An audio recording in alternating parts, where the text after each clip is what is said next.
Bonjour à tous et à toutes, et bienvenue sur le Renard littéraire.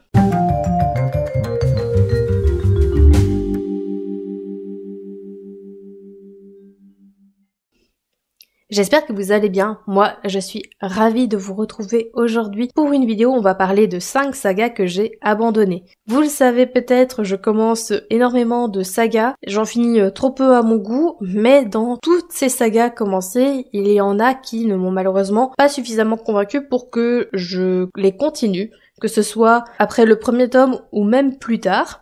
Du coup, aujourd'hui, on va parler de 5 sagas que j'ai abandonnées. N'hésitez pas à me dire dans les commentaires si ce sujet vous intéresse, parce que j'ai un nombre d'abandons de sagas assez impressionnant à mon actif. Et du coup, je pense qu'il y a suffisamment de matière pour faire un épisode 2. Mais on va commencer tout de suite. Je commence en mettant directement les pieds dans le plat et en abordant certainement un sujet qui fâche, puisque j'ai abandonné Lore Olympus de Rachel Smith, qui est édité chez Hugo & Company pour sa version papier, mais que vous pouvez toujours trouver sur son site de webcomics qui est, je pense, Webtoon. Lore Olympus, c'est une réécriture contemporaine du mythe de Hadès et Perséphone qui ont décidément le vent en poupe, et d'autres histoires de la mythologie grecque. Le postulat de départ étant que Perséphone, qui a été élevée loin du monde cruel des dieux et donc du mont Olympe, y fait enfin son arrivée puisqu'elle a convaincu sa mère d'aller à l'université. Sa colocataire Artémis va l'emmener à une soirée et elle y fera la connaissance de l'incompris et ténébreux Hadès, roi des enfers. Même si je suis pas très friande des réécritures mythologiques dans un contexte moderne où on voit Zeus se promener dans Central Park et rentrer dans son immense appartement impayable de l'Upper East Side, et que je préfère largement les textes proposés par Madeline Miller ou par Melchior Ascaril qui vont vraiment coller à la personnalité de ces personnages mythiques, décrire également les lieux, l'époque, etc. J'étais curieuse de découvrir ce comics qui faisait tant parler de lui. Puis, si c'est bien fait et assez divertissant, je peux aimer les réécritures qui se déroulent dans un contexte historique assez proche du nôtre, puisque par exemple j'ai aimé Lore de Alexandra Bracken. Mais ici, j'ai rapidement déchanté, puisque je suis passée totalement à côté du récit. Je m'explique. Le problème ne vient pas du dessin. J'aime assez bien l'identité visuelle et le jeu des couleurs qui oscillait, si mes souvenirs sont bons, entre les nuances de rose et de bleu. Ça peut être un peu lassant par moments, mais ça reste une bonne idée et je suis d'ordinaire assez fan des BD qui ont peu de couleurs et qui savent comment on utilise les couleurs pour raconter une histoire et coller à l'ambiance du texte. Par contre, malgré un acte horrible qui arrive à Perséphone, j'ai trouvé ça très superficiel. Tout est surfait, les éléments ne sont pas ou peu traités. Déjà, les personnages sont réduits à un seul trait de caractère et l'autrice exacerbe et exagère au possible cette caractérisation. Perséphone est naïve et un peu de naïveté, ça ne peut pas faire de mal, mais là, c'est juste trop. Et en plus, j'ai eu l'impression que sa naïveté permettait comme justifier ou appuyer sur une hypersexualisation qui n'était vraiment pas bienvenue. Ensuite, Hadès, c'est le mec sombre et torturé, c'est juste ça. Et un des personnages, dont je ne nommerai pas pour ne pas spoiler, est full toxique et violent. Rien n'a de la nuance. Ma pire déception est, je pense, le personnage d'Artémis. C'est une de mes divinités préférées. Et clairement, elle a du caractère de base. Mais dans Lore Olympus, c'est la transparence même. Du coup, mon agacement pour les personnages fait que je suis très clairement passée à côté de l'histoire. L'histoire qui est plus un Gossip Girl à la sauce mythologique. J'avoue, Gossip Girl, c'est un de mes plaisirs coupables, mais ici, la mayonnaise n'a simplement pas pris. Tout est encore dans l'apparence, le paraître, et du coup, quand on y ajoute le drame auquel Perséphone va devoir faire face, ça paraît très maladroit et mal amené. Du coup, le tome 1 était un échec retentissant, mais je me disais qu'il fallait que j'essaye de lui donner une seconde chance. Après tout, c'était un tome introductif et les changements allaient commencer à opérer dès le second tome. Donc, j'ai emprunté le second tome et je n'ai pas pu aller plus loin que la page 5 ou quelque chose du style. Je n'avais aucune envie de retrouver les personnages, de voir comment l'intrigue allait évoluer, donc Lore Olympus n'est tout simplement pas fait pour moi. J'ai également abandonné la saga The Mortal Instrument, écrite par Cassandra Clare et éditée chez PKJ. À la base, The Mortal Instrument, c'est une saga de 6 tomes dans laquelle on suit le personnage de Clary qui a assisté à un meurtre en pleine soirée et on dirait qu'elle est la seule à avoir vu ce qui s'est passé. Pour couronner le tout, sa mère a été kidnappée par d'étranges personnes et suite à cet événement, elle va découvrir qu'elle a en réalité des capacités magiques et qu'elle est vouée à devenir une chasseuse d'ombre. Je dis, à la base, c'est une saga de 6 tomes, mais l'autrice a écrit d'autres sagas qui se déroulent dans le même univers, des préquels, des suites, des histoires de certains personnages. Bon, elle en a fait un univers étendu. Mais moi, j'ai lâché l'affaire au premier tome. Tome que j'ai lu entièrement, mais qui ne m'a pas vraiment donné envie de lire la suite. J'avais pourtant apprécié la première partie qui, certes, ne casse pas 3 pattes à un canard, mais qui avait le mérite d'être plutôt addictif et sympathique. Et puis, tout s'est effondré. C'est devenu vraiment pénible à lire. Les longueurs se multipliaient et ça devenait tellement long que tous les défauts me sont apparus d'un seul coup. Clary est totalement extérieure à son histoire et aux enjeux qui se jouent autour d'elle. Sauver sa mère, c'est devenu une préoccupation secondaire. Par contre, savoir avec qui elle va terminer dans le triangle amoureux composé, comme d'habitude, du gentil gars un peu réservé et du bad boy, ça, c'est devenu l'urgence. Bon, le personnage de Jace, je pense que c'est comme ça qu'il s'appelle le bad boy, est insupportable et c'est vraiment le cliché du gars imbuvable qui était censé en fait nous faire rêver, nous les jeunes filles. Je ne dirai rien sur les personnages secondaires simplement parce que, pour le coup, je m'en souviens plus. Ma lecture remonte quand même en 2019 et je pense qu'ils ne m'ont pas plus marqué que ça par rapport à Clary et ses 2 prétendants. C'est simplement cliché, vu et revu. Il n'y a pas vraiment d'originalité, rien à quoi se raccrocher. De fait, je n'ai jamais lu la suite et je ne lirai pas les autres livres se déroulant dans cet univers.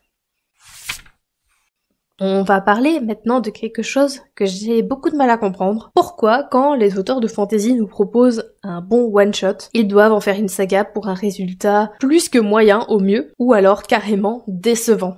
Ça a été le cas pour Les Chevaliers du Tintamarre de Raphaël Bardas, édité chez Mnemos, qui était à la base un one-shot que j'avais bien aimé, qui raconte les péripéties de 3 personnages inséparables et hauts en couleur, Silas, Morue et Rossignol. Tous les 3 rêvent de grandes aventures et le jour où des créatures vont s'échouer sur la plage de Morguepierre, nos 3 protagonistes vont se faire adouber par un vieux baron et vont mener l'enquête. J'avais bien aimé le premier tome qui offrait un moment de lecture agréable. L'intrigue est un peu vue et revue, mais elle était bien ficelée et les personnages étaient attachants. C'est cette sympathie que j'éprouve pour le premier tome qui m'a donné envie de lire la suite quand j'ai découvert qu'il y avait une suite, mais en fait j'aurais mieux fait de m'abstenir. Ce second tome fait 380 pages, donc en soi ce n'est pas un pavé interminable. Pourtant qu'est-ce qui m'a paru long et redondant. Et à partir du moment où je galère à terminer un livre de 380 pages, je considère qu'il y a un problème. Je me suis ennuyée au possible et j'ai trouvé les résolutions tirées par les cheveux, absolument pas convaincue de ce que me proposait l'auteur. On va simplement résumer en disant que j'étais vraiment peu investie dans ma lecture. D'autant plus que l'auteur a transformé ses personnages en des caricatures beaufs et misogynes. Ça a des propos sexistes tout le temps, les personnages féminins, n'en parlons pas. Je crois que c'est un peu le livre qui représente la goutte d'eau qui a fait déborder le vase pour un cliché que je ne peux plus me voir. C'est celui de la femme rousse, sauvage, enflammée. Donc dans le premier tome, ce sont pas les personnages les plus irréprochables qui existent, sont fans de bagarre, voilà. Ils étaient quand même bien plus équilibrés et mieux traités que dans ce second tome. C'était une de mes grosses déceptions de l'an dernier, donc si l'auteur prévoit un 3e tome, ce sera malheureusement sans moi.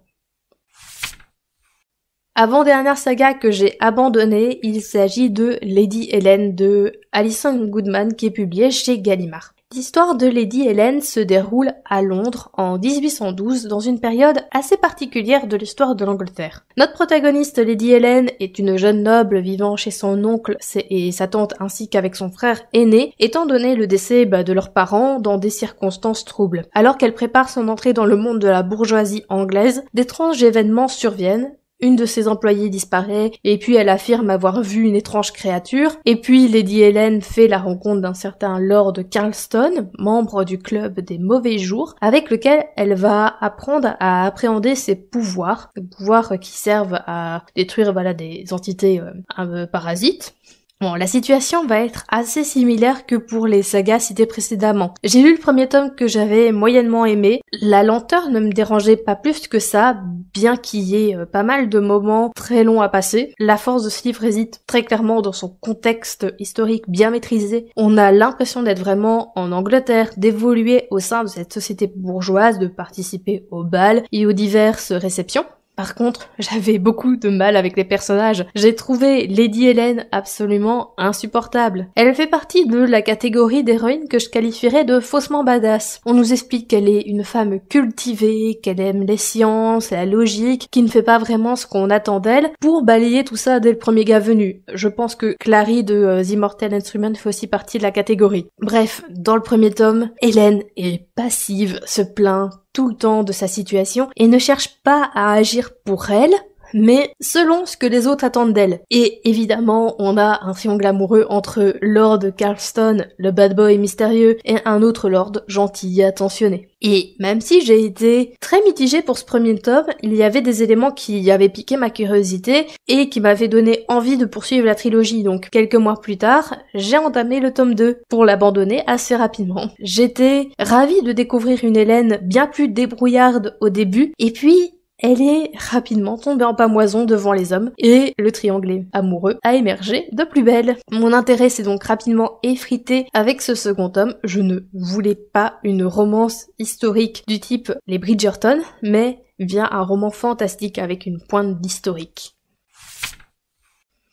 Allez, pour la dernière saga, je présente une saga que j'ai préféré arrêter parce que même si j'avais apprécié les tomes que j'ai lus, je sens que mes goûts ont évolué et que je veux garder une belle image de cette petite saga. Je vous parle donc de ceci, Les filles au chocolat, écrit par Cathy Cassidy et à retrouver aux éditions Nathan. Il existe une adaptation en BD, mais je vais me contenter de parler des romans. Par ailleurs, j'ai découvert en préparant cette vidéo que des nouveaux tomes sont sortis depuis 2021, preuve que la saga continue à faire son petit bonhomme de chemin depuis sa sortie en 2010 pour l'Angleterre et un an après pour la francophonie. Dans la saga Les filles au chocolat, on va suivre le quotidien d'une famille recomposée et chaque tome va se concentrer sur une des filles de la fratrie, Cherry, Sky, Summer, Coco et Honey. J'ai lu les 2 premiers tomes et même si c'est mignon, que ça parle plutôt bien des sentiments que les jeunes adolescents peuvent ressentir lorsqu'ils débarquent dans une nouvelle famille, essayer de faire sa place, aussi les premiers émois amoureux, je ne lirai pas la suite. En lisant un petit peu les différents résumés des prochains tomes, je vois que les sujets abordés deviennent de plus en plus durs entre le cyberharcèlement ou encore les troubles du comportement alimentaire. Mais j'ai un peu peur que le traitement de ces sujets soit un peu naïf, et puis j'ai lu d'autres romans qui parlent de ces sujets vers lesquels je me tournerais plus facilement pour une relecture, ou même juste pour les conseiller à d'autres lecteurs. C'est pas Les petites filles au chocolat qui me vient en premier lieu pour parler des familles recomposées. Ce sont des livres légers et feel good qui ne répondent plus à mes attentes. Mais au lieu de persévérer, je vais simplement m'arrêter là pour cette saga et garder cette image de petite lecture divertissante et sympathique, parfaite pour l'été.